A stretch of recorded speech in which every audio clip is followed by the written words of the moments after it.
Hello, Canucks fans, and welcome back to another episode of Canucks Conversation, a game day edition of Canucks Conversation. My name is Dave Woodrelli. I am joined by Harman. Harman, how was the weekend, man? It's pretty good. I did rink wide for the game on Saturday, so And your weekend was good?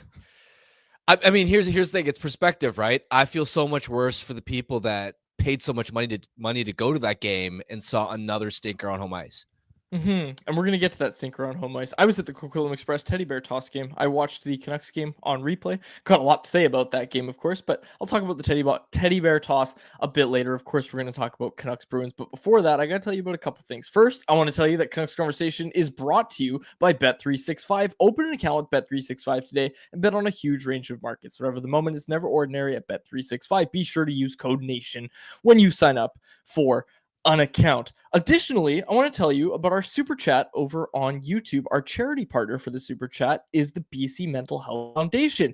You want to make sure your question or comment gets on the show? Hit us with a super chat. Proceeds from our super chat will go to the BC Mental Health Foundation, changing the face of mental health and addiction by supporting breakthroughs in care, public understanding, research, and knowledge exchange. Okay, Harm. So the super chat, we've had a few already this year. I said for a while, I'm not sure what we're going to do with the super chat funds. We're sure now it's going to go to a good cause. It's going to go to the BC Mental Health Foundation. Okay, let's get into it. Canucks, Bruins, a brutal loss for the Vancouver Canucks on home ice. Another brutal loss for the Canucks on home ice. Harm, there's a lot to get to here. I want to start from the perspective of the Canucks just absolutely leaving Thatcher Demko out to dry once again. That's two starts for Thatcher Demko now where he's gotten absolutely nothing in front of him in terms of goals and in terms of the defensive play in front of him. It's been awful, and it's just not fair to Thatcher Demko. Absolutely. And we talk a lot about the home record. What's most concerning isn't the record itself. It's watching them actually play and have these horrific starts and no-show type performances. I mean, how many times this season on home ice have they not just lost, but not even been close or even just lost in an embarrassing fashion? I mean, even go back to opening night against the Calgary Flames. Yeah, that game was close. They lost in OT, but they went from having 3-0 lead in the first period to blowing that and having to tie the game late in the third period just to force it to overtime. And then beyond that, you look through the calendar, they had the 6-0 stinker against the New Jersey Devils on right the day before Halloween, the 7-3 beatdown against the Oilers in November, the 5-2 loss to the Islanders, an Islanders team that was missing the entire left side of its defense. No Matt Barzal, no Anthony Duclair, no Ilya Sorokin. Was completely embarrassing there. You go through the list now, and in this performance against the Bruins as well, and even the game they won against the Columbus Blue Jackets, right? What a horrific first period that was. This is becoming a concerning trend. And again, I don't think it's something to do specifically with, when they step on Rogers Arena ice, they forget how to play hockey.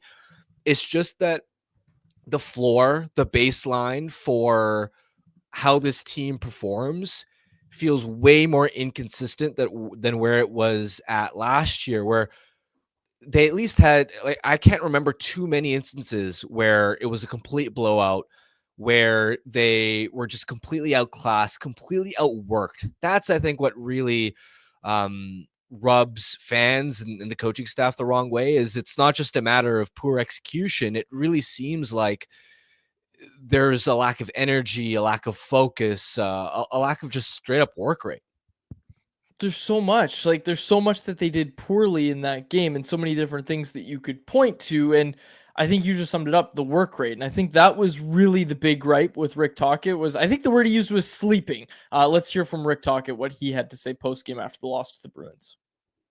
Sometimes, the guys aren't going to have their A game. We understand that, but some guys were just not engaged. And we don't have the team to have 3 or 4 or 5 passengers. We just don't have it. Edmonton, they could have 4 or 5 guys sleeping.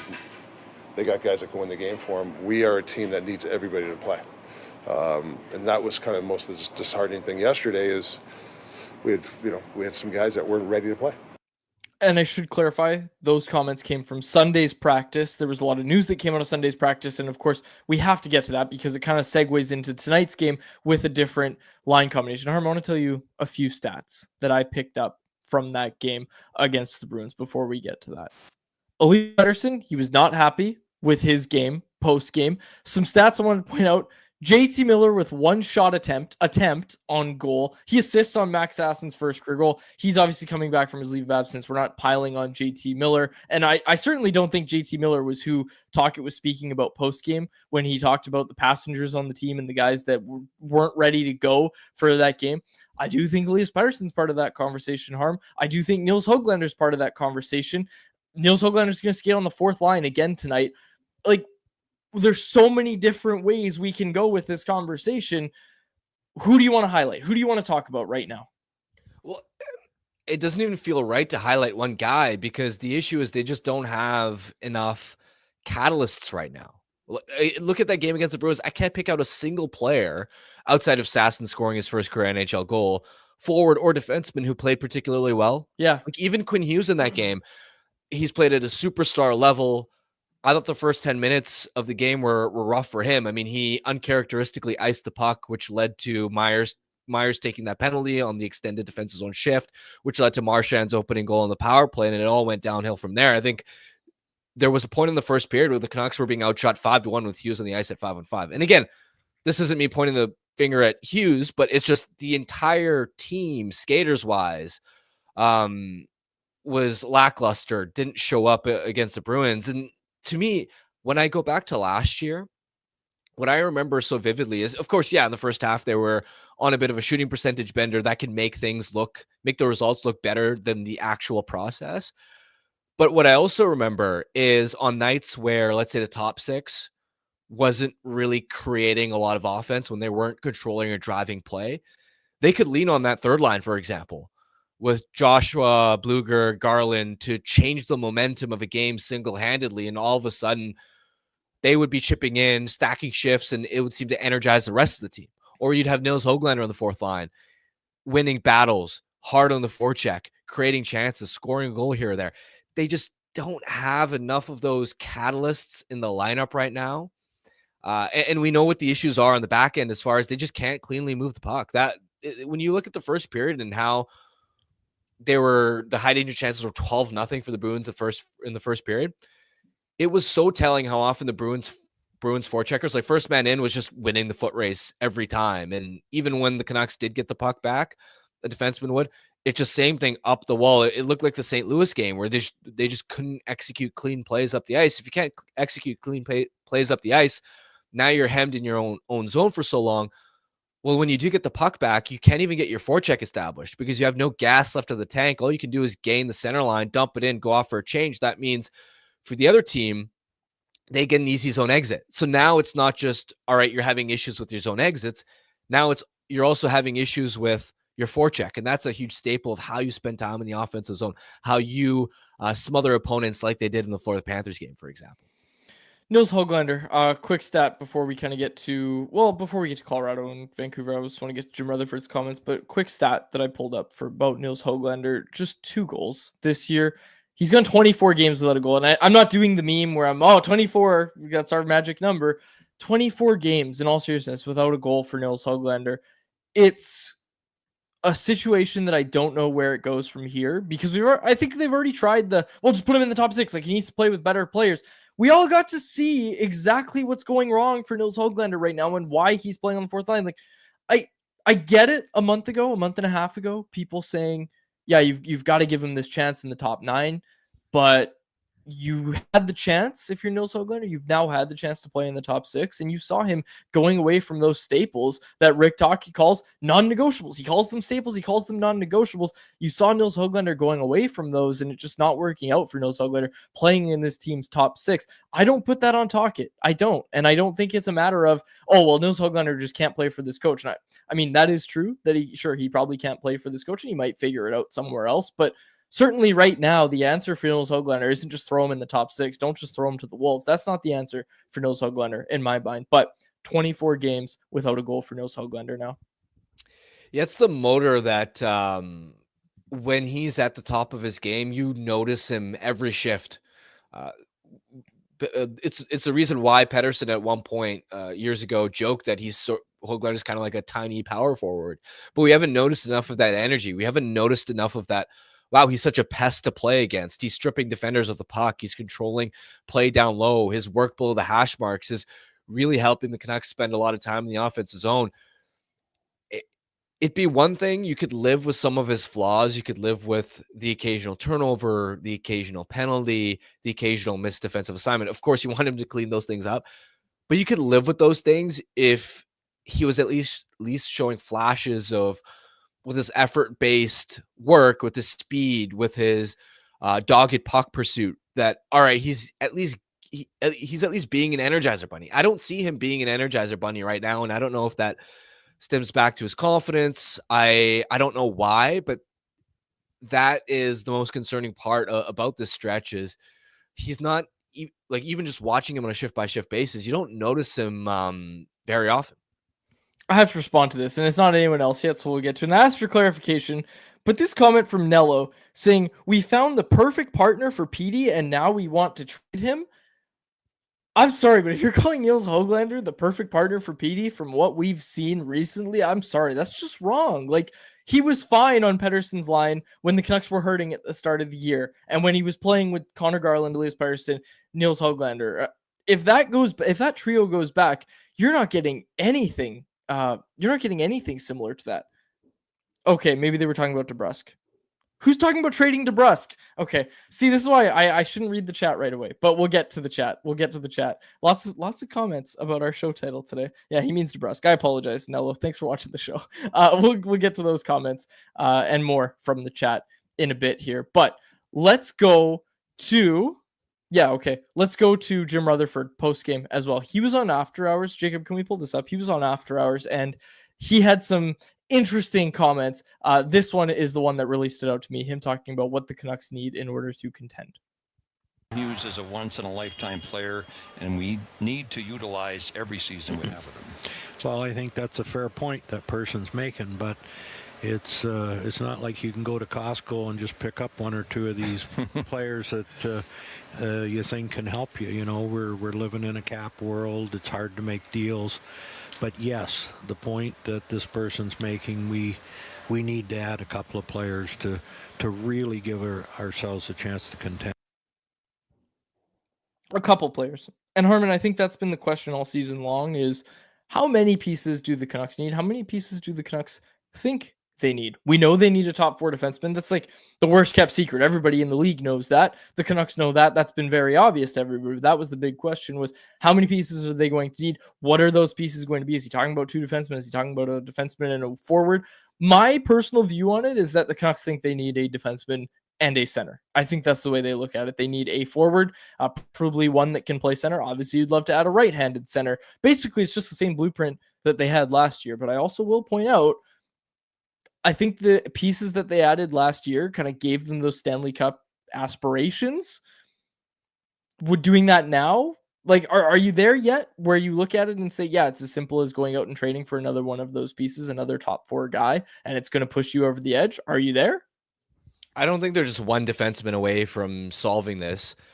I also think that beyond just adding a center, to me, one thing that I've been thinking about as far as what this team needs to reach that next level where you can look at them and view them in the same light as the top handful of teams in the NHL is, I wonder if they need more elite offensive talent. Just straight up, we're looking at a team that right now ranks 30th in the NHL for generating 5.5 expected goals per hour offensively. So they just don't create enough offensive looks right now. To me, the offense is way too reliant on Quinn Hughes this season. It is wait for Quinn Hughes to step on the ice, give him the puck at the point, and hope he does something cool.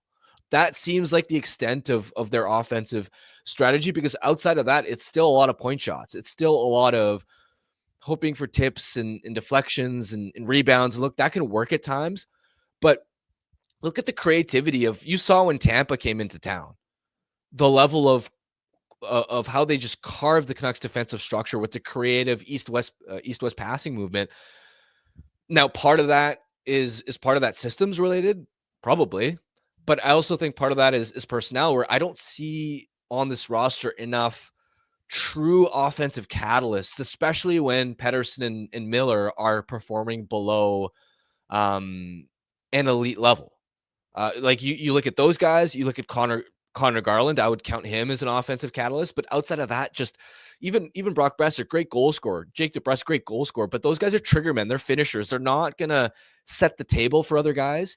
And it just seems when I look at this top 9 forward group right now, there's not enough offensive creativity. And so that's where the conversation around, 100% top priorities. They need a top 4 defenseman first and foremost. But also beyond that, it's not just potentially solidifying and adding another centerman. To me, I wonder if they truly have enough elite offensive talent to go deep in the postseason. Because Quads, I don't know if you watched I think you did watch, for example, the Vegas Edmonton game over the weekend.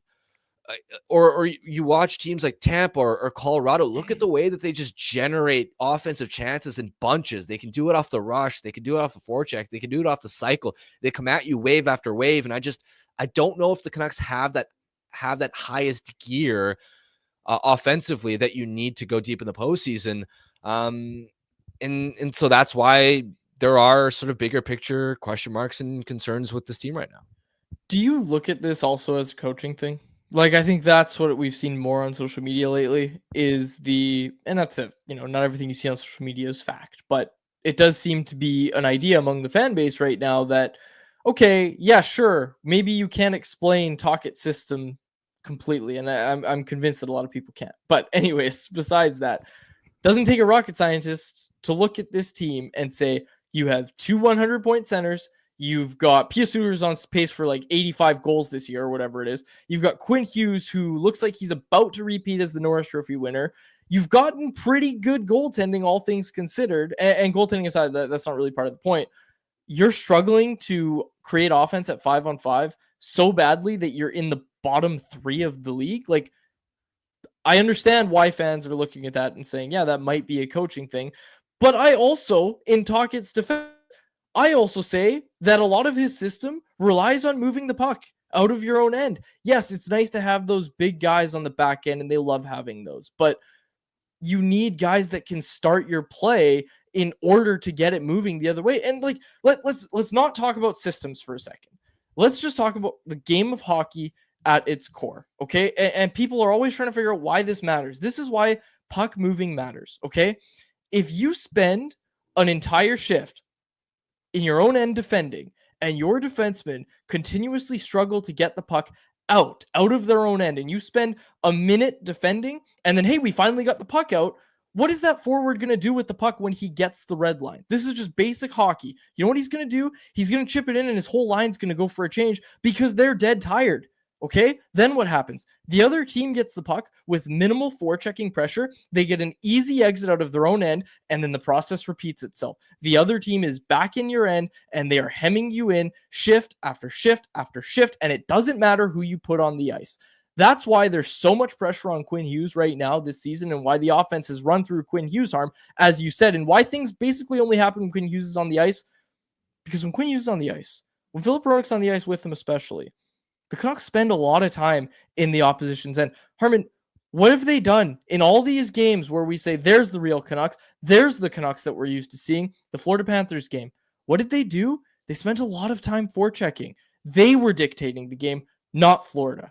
This is what's going wrong for this team right now, is when you don't have the guys that can just get the puck out of your own end, you're going to run into problems. When your forwards are spending their entire shift in the defensive zone, in the neutral zone, and then they're chipping the puck, and then they're off for a change, that's the problem with this team right now, in my mind. So I'm not saying one defenseman away from being a cup contender. Hell, the president of hockey operations says they're a couple pieces away from being a cup contender, and I agree with him.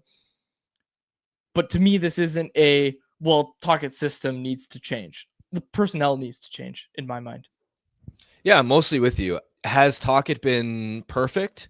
Absolutely not. I think he's struggled with his own goals for this season, as far as he wanted to evolve the club's offensive identity to create more off the rush. That was a huge point of emphasis in training camp and in preseason, was to help the club find a higher gear in that respect. And they aren't just at a point where the this team's underlying offensive profile is basically the same as what it was last year.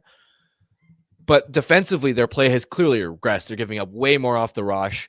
They are not nearly as compact defending the neutral zone. Their goals against, I mean, at times last year, they were number one in the NHL for just overall goals against per game. Whereas now I believe they're 18th, a little bit below league average. Now, part of that is their save percentage as a team has fallen off in a lot of Archer Sheilov starts, particularly have been pretty brutal there. So that has to be acknowledged. But like that's where I understand that Tocchet wanted to help this team take the next step, and he hasn't been able to find that offensive gear, while at the same time defensively those staples that he helped instill in this group last season are starting to slip as well. But largely, given the puck moving constraints they have on the back end, especially now without Filip Hronek, it's a tough hand to deal with. And also say this for the people that are saying, oh, you need a coaching change or whatever. Rick Tocchet has the highest points percentage of any Canucks coach in history since it's over, right? Like, who's coming in and all of a sudden extracting a ton more? I don't look at the way I view it is, yeah, the coaching could be better, but it's not the reason why they've been so inconsistent or why they've been struggling. And the other point I'll make is, what if they just overachieved last season?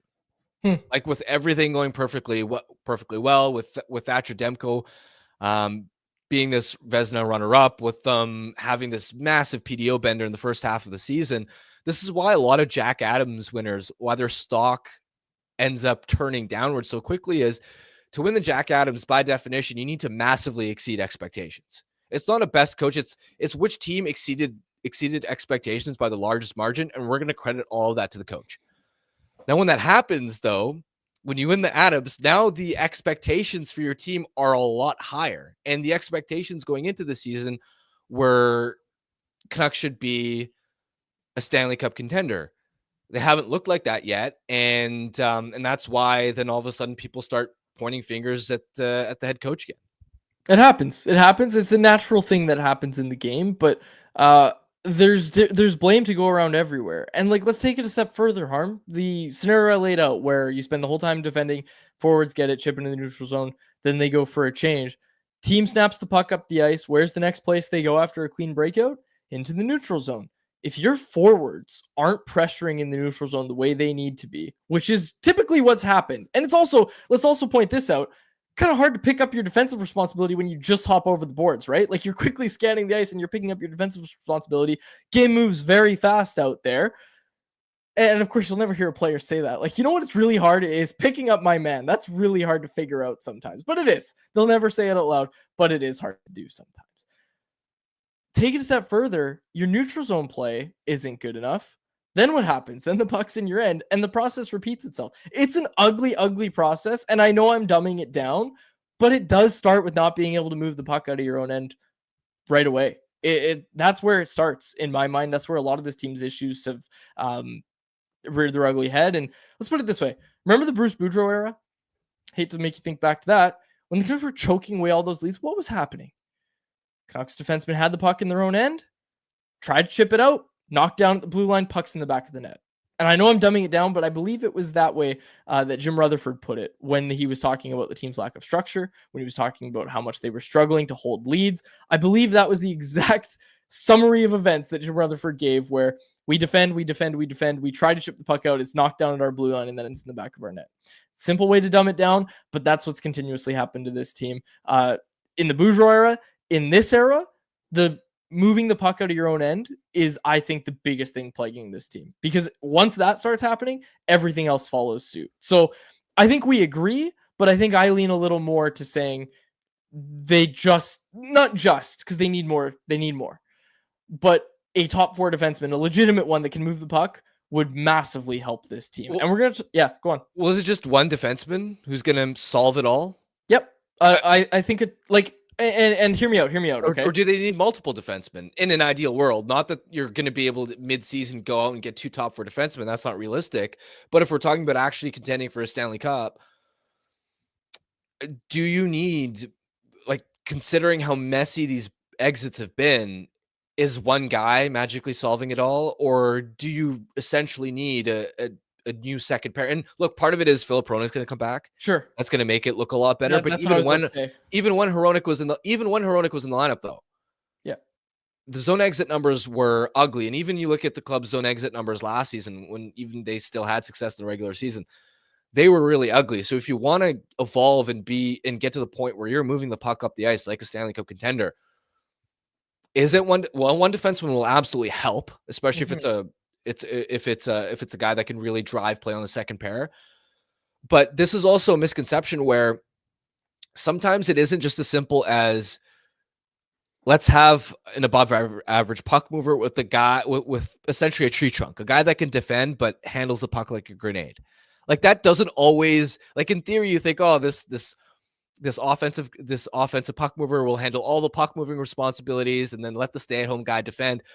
In the modern NHL, like every defenseman on your team has to be able to handle the puck at a baseline level. I'm not saying every defenseman needs to be a good puck mover or even an average puck mover, but there's like a minimum threshold that you need to hit. And so put it this way, you add one defenseman, you're still leaning on Tyler Myers or Carson Soucy in a top 4 role. Do you have confidence doing that for a deep playoff run? Deep? Maybe not. But I'll tell you this. This is the way I look at it, Harm. You have 3 options. Or no, you have 3 moves that you can make, but you can only make 2 of these 3 moves, okay? And I'm going to ask you. You can get 1 top 4 defenseman, another top 4 defenseman, or you can get 1 top 4 defenseman and 1 top 9 forward to help this team. What are you taking? Because I think, as much as I just talked about, once the defensive side falls into place, everything kind of follows suit. I still lean toward it being a defenseman and a top 9 forward that this team needs, whether that be a winger, whether that be a center. I still lean in that direction more than I do 2 top 4 defense. Look, would a new second pairing help this team? Sure, in theory it would, but I think you would be kind of glossing over the forward struggles and dumbing it down a bit too much with the way I just did about, once you break the puck out, everything follows suit. You also need guys who can handle the puck once it's been broken out to them. And I think the Canucks are lacking that in certain areas of their lineup. So I still lean toward it being a defenseman and a top 9 forward. And we're totally ignoring the whole aspect of it's really difficult to do deals right now. And this was something that Rutherford pointed out. Like, you can't just go to Costco and pick up 2 of these guys. You'd love to, but you can't just do that. So we're ignoring all of that in all of this. But hypothetically speaking, I still lean toward it being a defenseman and a forward that gets this team deeper into the playoffs. It has to be a defenseman and a forward because, again, you're not going to find 2 top 4 defensemen in the middle of a season. That's just not realistic. But the broader point I was trying to make is it could be 2 or 3 pieces. Like, might be 3 pieces if we're talking about true like inner circle top 5 team in the NHL, as opposed to just, if you're talking about just like a dark horse contender where it's like, okay, if they get hot, they could then they could have a shot at a deep run, then sure, then top 4 defenseman, you had a top 9 forward. I think that could get the job done. But we obviously want to aim for the highest ceiling possible. It isn't just, we want the Canucks to be a dark horse contender. It's the goal is to be the juggernaut. The goal is to be like the same way that oftentimes Edmonton is looked at as, oh, that's the team to beat, right? You want to be looked at as that's the team to beat. Nobody is looking at the Canucks as the team to beat in the Pacific Division. It's going to take a few pieces. To get there. Let's preview tonight's game, Harm. Colorado Avalanche in town. It's a big test. Hell of a time for Quinn Hughes to have everybody's eyes on him, watching him against Cale Makar. How is this not an Amazon Prime game? Quickly, how is this not one of the Prime broadcasts? Because they have the Cup final rematch on Prime today between Edmonton and Florida. So that's what they went with for this week. Thanks for the answer, Jacob. Pretty sufficient answer, actually. But I've talked about it a lot, how much I like the Prime broadcast. The Canucks only Prime broadcast, or no, they have a Hughes Bowl later in the year. I think they have a San Jose. Yeah, they've got a few. The first one. Yeah. They have 4. They have 4 on the year. But San Jose is the first one. And it's just, okay, San Jose. Mark Messier might be in the building. keep an eye on that. We'll see if he uses Christmas as an excuse. But hold on, for accessibility purposes, we want the hockey world to see Quinn Hughes versus Cale Makar, so that out of market media members and fans can watch Quinn Hughes do his thing. I'd rather have that on the Sportsnet broadcast where or whatever people are watching, which is like a lot more accessible as opposed to Prime, which you need a subscription for. I suppose that's true. Okay, fair enough. But that being said, the thing I wanted to point out, hell of a time for Quinn Hughes to have that matchup, because the Canucks right now, like, I don't know if you can even call them reeling after their win against the defending Cup champs. You think you're looking for a bounce back from the team tonight. Tocchet calls them out post game. Rutherford's talking about they need a couple pieces. All this sort of stuff. Like, you're expecting a bounce back from the Canucks tonight. If you don't get one, I think that's a really big concern. That's when a lot of these conversations start to get a little more serious, because I think Jeff pointed this out on Twitter too. He tweeted this out. He said, he's not going anytime soon or anything like that, and this isn't a fire the coach thing, but like, that game against the Bruins is the type of game that gets coaches fired. We've seen coaches fired in Vancouver. We know that. Like, that type of performance from your team is the type that gets coaches fired. You're not going to see that 2 games in a row. Certainly they're going to be better. They have to be better than they were against the Bruins tonight against Colorado. I'm just saying that, man, it would be nice for Quinn Hughes to get some help when all these eyeballs are going to be on him in a Hughes versus Makar game. Let's get to the changed up lineup. They changed up Canucks lineup because Sunday practice, they had an optional morning skate, but Sunday practice, we saw some new line combos. Connor Garland goes up to the first line with JT Miller and Brock Besser. Jake DeBrusk playing with Elias Pettersson, and Max Sasson getting his chance in the top 6. We'll see how long that lasts. We'll see what we get from Max Sasson, but man, he was good. He was good in that game. He's moving his feet. I pointed out victory lap real quick. His first or second game in the league, I talked about how I liked his offensive IQ and what he was able to bring. He just, to me, like, he seems like a faster, sharper in the offensive end version of Arshdeep Bains. And if Arshdeep Bains got some time in the top 6, I'm fine with Max Sasson getting this chance as well. Someone in the chat was bringing it up of, okay, when's Jonathan Lekkerimäki getting the call back up? Something I've definitely thought about, because we've talked about Jonathan Lekkerimäki's NHL opportunity basically needing to mean that there is a spot in the top 6. Kiefer Sherwood skates on the third line with Pius Suter and Danton Heinen. Dakota Joshua down to the fourth line with Teddy Bluger and Nils Hoglander. Harman, let's focus on Max Sasson, because I think that's what a lot of people want to talk about. Max Sasson scores his first career goal.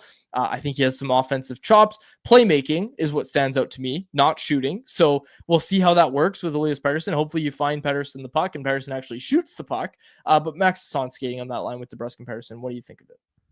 You're just hoping that he's a speedy, energetic spark plug, kind of what Kiefer Sherwood gave them in spurts playing with Pettersson and DeBrusk, and especially when a guy's feeling it a little bit, when he's got a bit of a hot hand, especially relative to the rest of the roster. Give him an opportunity to see if he can catch something there, catch a little bit of magic. And ultimately, I don't think anybody's looking at Max Sasson as, he's going to be the answer for giving them consistent top line offense, because even though he's put up 5 points in 10 games, let's remember that they're shooting 26% with him on the ice. Like, that's not going to last. And that's not a criticism of Sasson by any stretch of the imagination, because he doesn't get power play time. You wouldn't expect any player to put up or maintain a 40-point pace when they're playing fourth line minutes and don't play on the power play. But I've got my expectations tempered. I'm hoping that he can give them a quick sort of boost, give them some juice. But I kind of look at it the same way I looked at when, let's say, Sam Lafferty last season, when he was productive in the first half before his game catastrophically fell off in the second half. When Sam Lafferty was using his speed and was chipping in with a little bit of offense, Tocchet would bumping him up the lineup because he didn't have many other great options. And sometimes for a game or two, it would work, right? Because Lafferty would get in on the forecheck. He'd go to the front of the net. He'd sort of tip pucks. Beyond that, it never really worked or lasted, and it became problematic the longer it went on. That's kind of how I view Sasson getting this opportunity, is you hope that it can give you a quick short-term spark, but it's not going to be, in my mind anyway. And obviously I would hope I'm proving wrong, but I'm not looking at this as, okay, this is something that you can expect to lean on for 10 games or something. I will also say Sasson's forechecking ability and playmaking ability could make him a nice little spark plug to play with Elias Pettersson, like you said, for a game or two. That's what I'm looking for. I don't think he's going to be a long-term fit, as you kind of just said, Harm. But the playmaking ability is there. Like, we've seen him enter the zone, stop up, not chip the puck around. We've seen him cut to the middle. He makes plays. Like, he makes plays in the offensive end. It's not just, I'm going to chip the puck, maybe win a board battle, maybe I'll lose it. It's not that with Max Sasson. He's making some bigger plays. I think I've said his name about 4 different times already on this show. So let's point this out from Crazy123 in the YouTube chat. Crazy stat: Max Sasson has the same number of points as Nils Hoglander in 19 less games. Wow. That's a wild stat. I don't even know if that's true, but I believe it right off the top of my head. I think that checks out. It is true. That's wild. That's actually a crazy stat. Okay. Before we get to anyone else, a couple things, and we're going to talk about this. Title of the show: trading Elias Pettersson is a bad idea. We're going to talk about it, but first, I wanted to quickly give you this little nugget on the Avalanche. They traded for Mackenzie Blackwood. We were talking about, is goaltending going to fix the Avs' problems? It looks like Blackwood's going to start for Colorado tonight. It's Blackwood, it's Demko, it's at Rogers Arena. Quickly on Mackenzie Blackwood, he made 37 stops on 39 shots in the Avs 5-2 win over the Predators. That was his Avs debut. That's the most saves that the Avalanche have gotten all year. Their previous high was 31 saves set by Alexander Georgiev in a 6-2 loss to the New York Islanders back on October 14th. Other than that, there's just one 30-save performance, and it came from Scott Wedgwood, their backup, in a 5-3 loss to the Carolina Hurricanes. So 37 saves. That is the most saves the Avs have gotten all season. That is by far the most saves they've gotten in a win, and that came in Mackenzie Blackwood's Predators debut. So was goaltending the only thing that was holding the Avs back? We will see. That start from Mackenzie Blackwood suggests maybe so. Yeah, this is where goaltenders are so hard to predict. I mean, kudos to Chris McFarland for finding a way to change both goaltenders mid-season.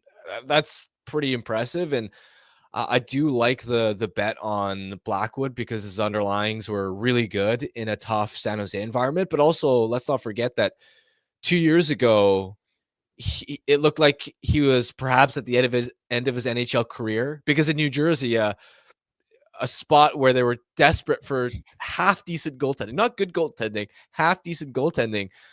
Blackwood, between his injuries and his inconsistent play, had sort of lost the net and became the number 3 goaltender.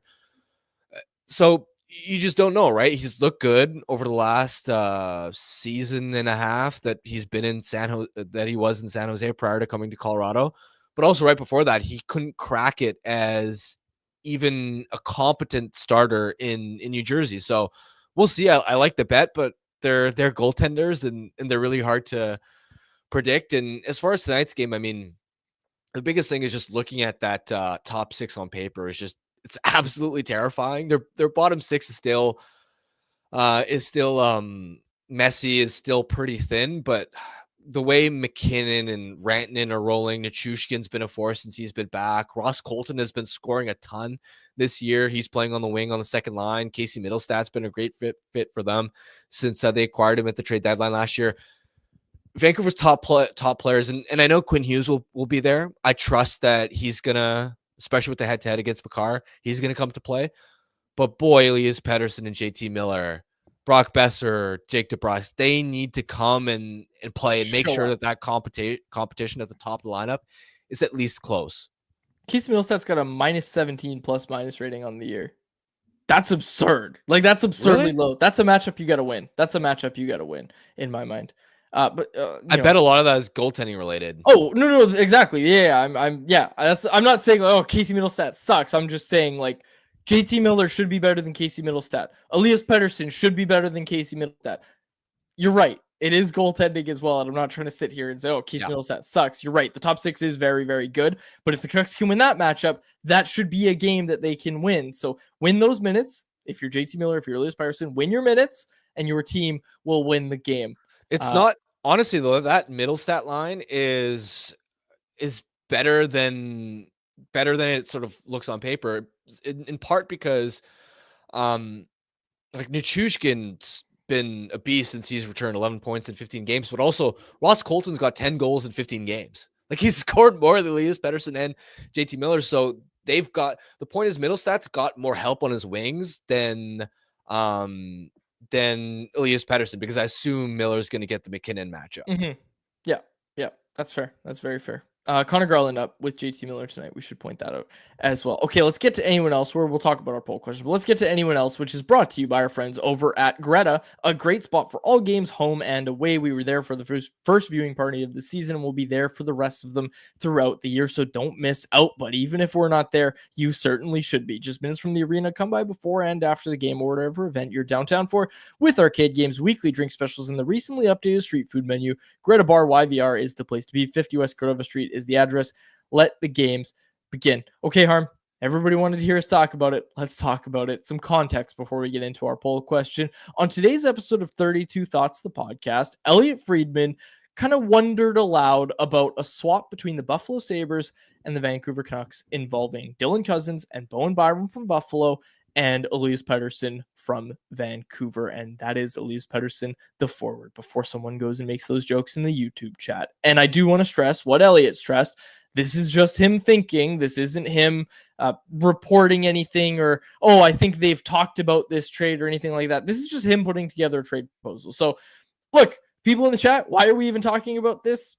That's kind of why, is that when Elliot talks, everybody kind of starts talking about it. So the reason is that there's a lot of Canucks fans talking about this. Now, this isn't a knock on Elliot. This is more the idea of trading Elias Pettersson that I wanted to talk about. I think the lesson that you've learned from Buffalo with Jack Eichel, with Sam Reinhart, and maybe to a little bit of a lesser extent, but also the lesson that we learned from the Calgary Flames when it came to the Matthew Tkachuk trade is when you're the team giving up the best player in a deal, it's just hard. It's just hard to win those trades. So for that reason, and when I look at it as a whole, I just try not to trade Elias Pettersson if you can get around it. And especially this whole idea of, well, he has no trade protection in the first year. And look, I know those terms were agreed upon by the two sides, but it just trading him to Buffalo when he's got the same agent as Quinn Hughes just doesn't seem like a great idea. So that aside, just the idea of trading Elias Pettersson to me, Harm, is a bad idea. Not to mention that this swap, in my mind, just doesn't make much sense. I straight up don't think the Sabres are paying nearly enough for what Elias Pettersson is. And that all that together, I just give this a big fat no. For sure. There's just too much risk with that involved. Cousins had less than 50 points last season, is on pace for less than 50 points this season. He's got potential, but it's potential, right? He's 23 years old. He hasn't proven himself as an upper echelon, no questions asked, high-end top six centerman yet. And then Bowen Byram, we like Bowen Byram. We know he's a good top four defenseman, but there's risk there as well as far as the history of head injuries. UFA at the end of this year too. Our RFA with our braids. Oh, excuse me. Yes. But I'm with you with this greater philosophy of, we just spent so much time talking about the lack of the highest offensive gear that a lot of these cup contenders have that they can reach. And a lot of that is driven by having star level players. Now, has Elias Pettersson been an $11.5 million player this season? Absolutely not. He needs to be better. We know that, but he's 26 years old. I still believe that there's a good chance he could bounce back and play at the level of, say, a top 10 centerman in the NHL. If you trade Elias Pettersson, I think there's almost zero chance you're getting a player back who can provide a potential star level value to your team offensively, especially in this window of when you're trying to win with Quinn Hughes under $8 million. And look at the Jack Eichel trade as a perfect example. That's probably they got Alex Tuch back, Krebs, the first and the second. Tuch's a good player. That trade didn't turn out horribly for Buffalo when you look at, compared to, let's say, Calgary with Matthew Tkachuk and what they got back. But still, Alex Tuch is nowhere near Jack Eichel's quality. The other thing to keep in mind is JT Miller is turning 32 years old in March. Can you win a cup with him at, say, 33 or 34 years old if he's your best forward? I wouldn't want to be in a position where you are putting all of that putting all of that responsibility, all that burden on his shoulders. Yeah, absolutely. Now, all that being said, Harm, we just talked about, you got to go trade for this guy. You got to go trade for this guy. This team needs pieces. Should this team be at a point now, and this is the conversation I'm more interested in having, is should this team be at a point now where they look at it and think long and hard about trading?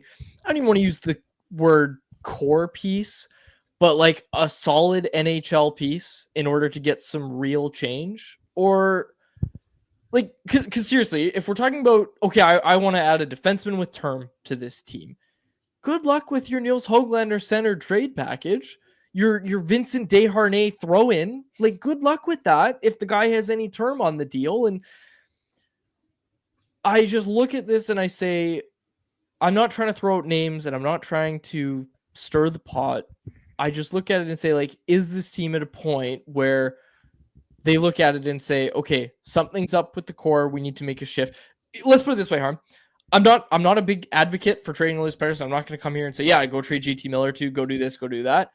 But if teams are calling and they're interested on anyone, the only person I hang up immediately on is Quinn Hughes. I'll say that. That's the only player that I hang up immediately on. I hear out the other guys. I caution against trading Elias Pettersson. We didn't even bring up the Mark Stone trade. How's Eric Brandstrom looked? The key piece in the Mark Stone trade, or one of the very, very key pieces of the Mark Stone trade.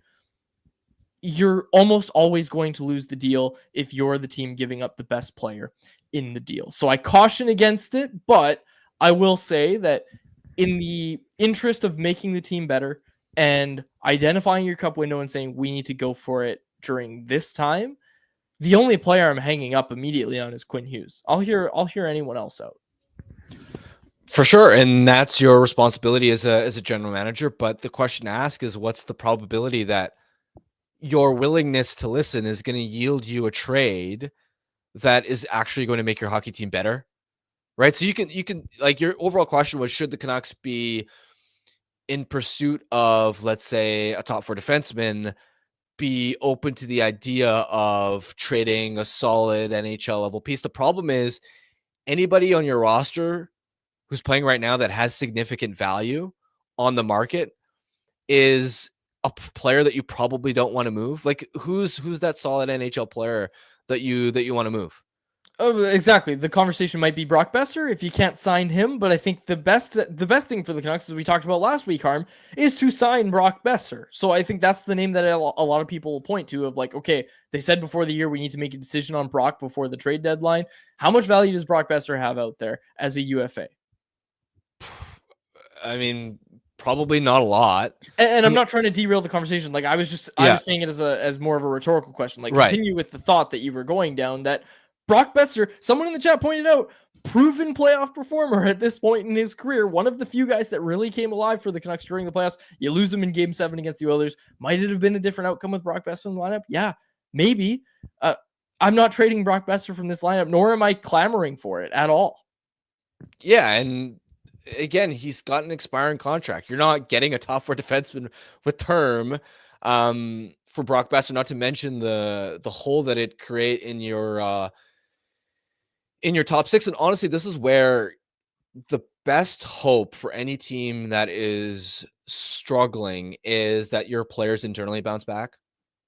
Right? Remember when Connor Garland at the start, this isn't like 3 years ago. We're talking about Connor Garland at the start of last season was in trade rumors, and there was this idea of the Canucks are looking to offload his contract, and it had been a while of those rumors and that speculation.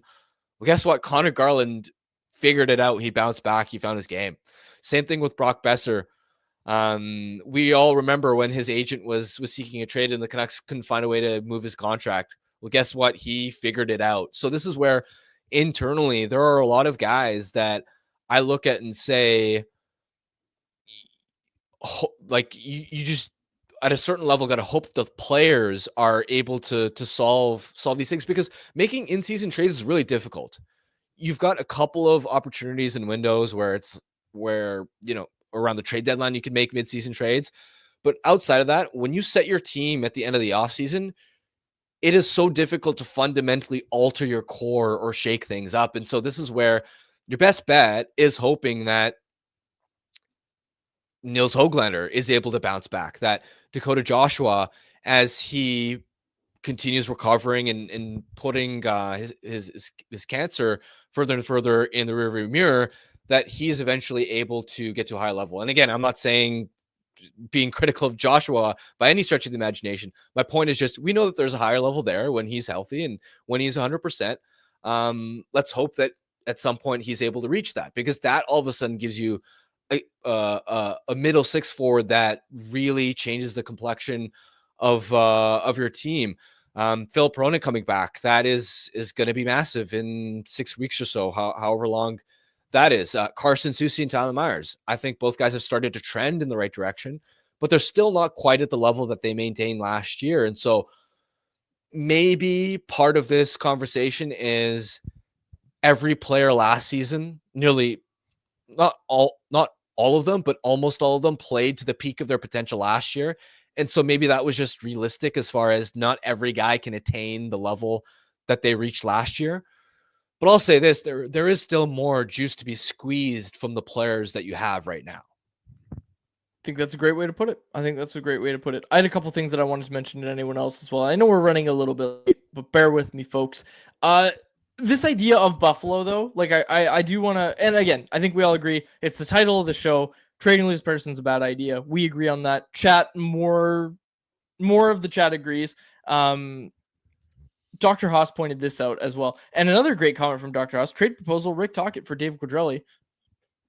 Heard me talking about that play starts from your defensive end. No, I'm not saying anything that Rick Tocchet doesn't know. Trust me on that, Dr. Haas. I appreciate the love, but that is a bad trade proposal. Canucks come out losers in that trade every day. Could you imagine me coaching this team? All right, boys. No, we're not going to go down this road. But no, I don't think I would be a very good coach, especially for this team. I think a good, well, we saw Bruce. I was going to say a good indication of you can coach in the NHL is if you can skate as fast as you can and do a hard stop. I can't do that. Like if I'm going as fast as I can't do like a full side stop on skates. Canucks holiday skate is coming up this week, so I've been working on my shot. I'm going to get it back out there on the ice at Rogers Arena and just absolutely dummy some of the other media. But anyways, yeah, I can't stop when I'm going full speed. Like I can't do the hockey stop. I can't stop like that. So anyways, don't know how we got trying really hard to refrain from making a joke about sounding similar to the skating ability of some of their bottom four defensemen. Maybe they could use some pointers from me. Anyways, no. Let's get to some serious anyone else's. Thank you to everybody who's watching the show today. We have a lot in there, so make sure you subscribe, like the video. It helps us a ton. And there's a ton of people in the chat. It started with, why are we even talking about this? And all it took was a few people to say, no, they should trade Elias Pettersson. And then the chat picked up and it's like, that's why we're talking about this, because there are people out there who think it's a good idea. We just say that it's probably not the best idea. Like I said earlier, though, if it's not Quinn Hughes that's being asked about, I am certainly listening. And that's what I think the Canucks should be doing as well. Okay. This one from RJ Ray in the chat. When Allvin and Rutherford came to Vancouver, their priority was to make this a fast team. Is this team still considered fast? Because last year they felt much faster than they are right now. Yeah, it's a good question. I think part of it is, and not that everything goes back to the zone exits, but it's hard to look fast when you're consistently botching your breakout attempts. And that isn't just a matter of how your defensemen skate. It's also how's a five-man unit you're connecting plays, tape-to-tape passes, how your forwards are supporting the puck. Are they in the right positions? Are they bunched close together, or when a forward has the puck sort of carrying it through the neutral zone, are the rest of his line mates spread out too far apart? And so I think the breakouts and the overall transitional play is a reason why they don't look as quick right now. Yeah, I mean, could they use more speed up front? Sure, but I don't look at that as a problem as far as their forward group, because they've got guys that can skate pretty quickly. I mean, you look at DeBrusque is a pretty good skater. Sasson's going to be playing in the top six. He's a good skater. Sherwood, we know he can fly. Nils Hoglander is an above average skater. They're not burners up front by any stretch of the imagination, but I don't look at their overall speed up front as this is really concerning. Nick Pocek, has Tocchet overreacted to Brandstrom's defensive weaknesses and underappreciated his ability to move the puck? I'll say yes. I think yes.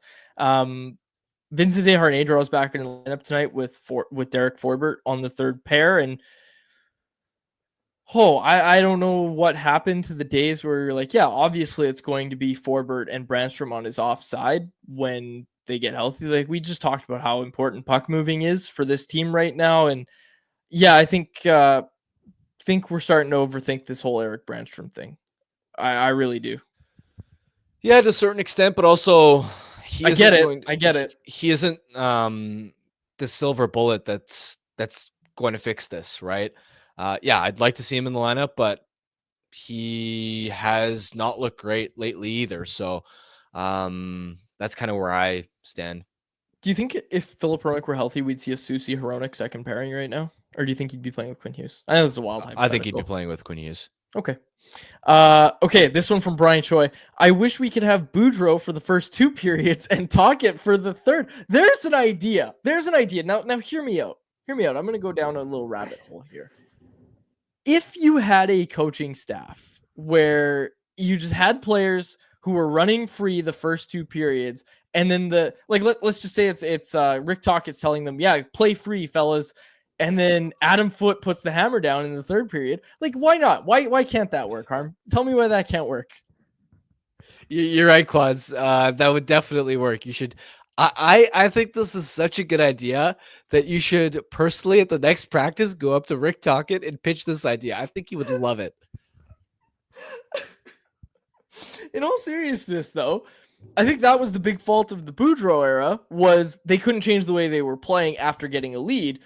It's almost the reverse for Rick Tocchet, where the big fault is they're playing safe, and then you don't score on the power play, you give up a goal, and all of a sudden you don't have the tools to go out and get that lead back. Like, that's why this team's power play is so important, but I don't know. Change the way you play a little bit, depending on the period. It's possible. It's certainly possible. Yeah, for sure. Great theory there, bud. Back to Coach Quads. KP in the chat. Coach Quad's bringing out the bingo card on the first practice and explaining to the team what a victory lap is. You know where they do the whiteboard? That would be the first day of practice. All right, fellas, we're not going to work on any systems. I'm going to show you something. It's called the Canucks Combo bingo card. We're going to go over this real quick. And then, Dan Jardine said, Quads would lead another Boudreaux vibes team out. I like that.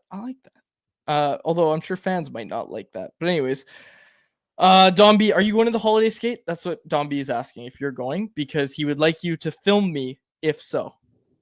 I don't think I'm going. I don't have a pair of skates. I know how to skate really well. I took skating lessons as a kid, and I've gone skating actually recently. Wow, you were quick to say that. Well, I had to. Well, because otherwise people will be like, oh, this guy's doesn't even know how to skate. Yeah. I skate well, but I don't own a pair of skates. Every time I go skating at, let's say, the community center, I just rent a pair. I bought a pair 4 years ago, and I had them when I was a kid, but I didn't have one for my teen years. Your feet grow so much. But anyways, not that I was a teen 4 years ago, but you understand what I mean. When I was young adult, I was like, okay, it's time. I'm gonna buy my own skates. Maybe it was more than 4 years ago now. Wow. I'm getting old, Harm. I'm getting old. It was more than 4 years ago. I don't know why I do that sometimes. It was 6 years ago that I bought this pair of skates. And you know what? They've done really well for me. I took them out to Trout Lake. That was a lot of fun. Have you ever skated in an outdoor rink? Because that was what I did for the first time last year. I know I talked about this on the pod, but that was so cool. Skating on Trout Lake last year, that was so much fun. No, I haven't skated on a lake like that. No. If you can get the opportunity to, get a pair of skates. They're, first of all, someone in the chat said that. They're not even that expensive. They're really not. I bought mine for $60, okay? And just to have them, Like, there was no more patriotic feeling than going out to Trout Lake. Like, this thing, a community center, a rink, whatever, it's compact, and Toonie skates, don't even get me started, way too many people out there.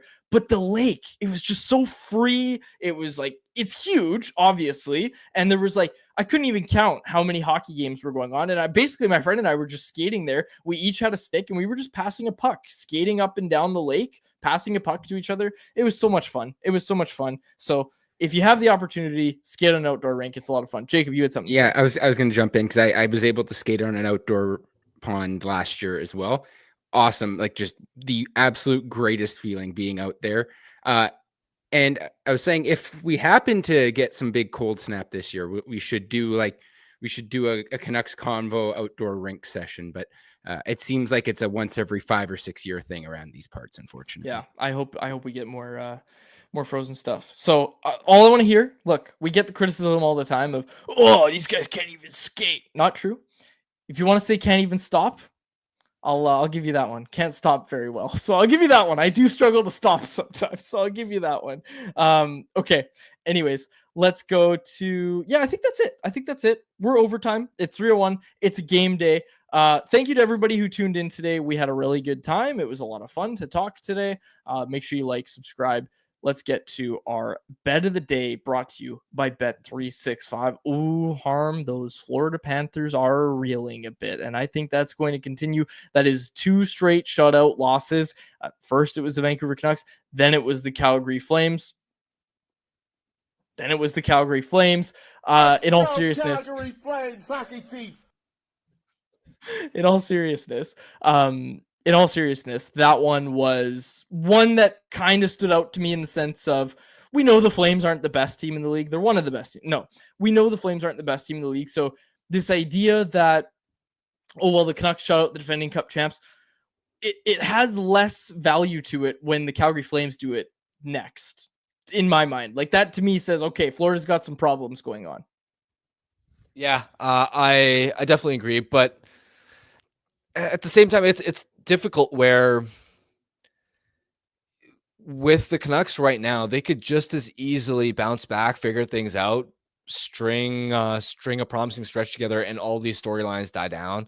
Like, it's so difficult when you're covering this team on a day-by-day basis to sometimes zoom out and look at the bigger picture. And with this bigger picture, like, there are some concerns and question marks with this team right now as far as their ceiling, whether they can actually contend for a Stanley Cup this season.